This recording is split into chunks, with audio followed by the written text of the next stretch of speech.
Why you'll never see a great white shark in an aquarium, and the reason why might change the way you think about them. People love sharks. They're some of the most powerful, fascinating creatures on Earth. And among them, none capture the human imagination quite like the great white shark. They've starred in movies, terrified generations of swimmers, and became a symbol of raw oceanic power. Which is why one question comes up over and over again. If aquariums can house whale sharks, hammerheads, and tiger sharks, why not great whites? The answer is honestly a little heartbreaking. For decades, aquariums around the world have tried to display great whites. The first serious attempt came in around the mid 20th century. Scientists and aquarium directors thought it would be the ultimate achievement to bring the ocean's most famous predator into a tank where millions could witness it up close. But every attempt ended up the same way. Some great whites only survived a few days, others lasted weeks. A few, in rare cases, made it a few months, but in every single instance, they either refused to eat, injured themselves on the tank walls, or simply just shut down. Their bodies were unable to adjust to captivity. There's a few key reasons why great whites can't live in aquariums. They're open ocean travelers. Great whites are a pelagic animal, meaning they're built for endless movement across thousands of miles of the ocean. A tank, no matter how large, is a prison compared to the open sea. When forced into confined space, they grow disoriented, stressed, and often fatally injure themselves. Their unique physiology, unlike many sharks, great whites need constant forward motion to pass water over their gills.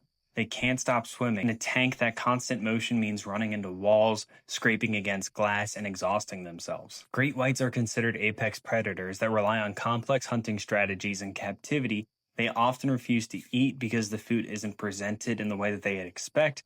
Hand feeding them fish doesn't trigger their instincts the same way as stalking live prey in the wild does. Stress alone can kill a shark. Transport, confinement, human presence, and unfamiliar surroundings all cause a cascading effect on their biology. Their immune systems collapse, their bodies weaken, and survival just becomes impossible. The most famous attempt to house a great white happened in 2004, when the Monterey Bay Aquarium in California made history. They became the first and only facility to keep a great white alive for over 6 months. The shark, a young female, captivated the public. Millions came to see her. Scientists studied her movements, her feeding, and her behavior. For a brief moment, it seemed like maybe this could work. But then she eventually started to show signs of stress. She rammed against the tank walls, refused to feed, and grew weaker. The staff made the difficult decision to release her back into the wild. She swam away, but the message was clear. Even under the best conditions, great whites do not belong in captivity. Some argue that keeping a great white would help conservation.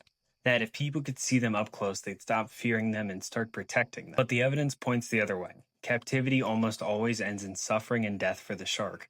And for the endangered species already struggling with overfishing by catch and habitat loss, every individual matters. To take a wild great white out of the ocean is to risk shortening its life dramatically, all for human entertainment and capital gains. The very thing that makes great whites so fascinating is what makes them impossible to contain. They are wild in the purest sense there is.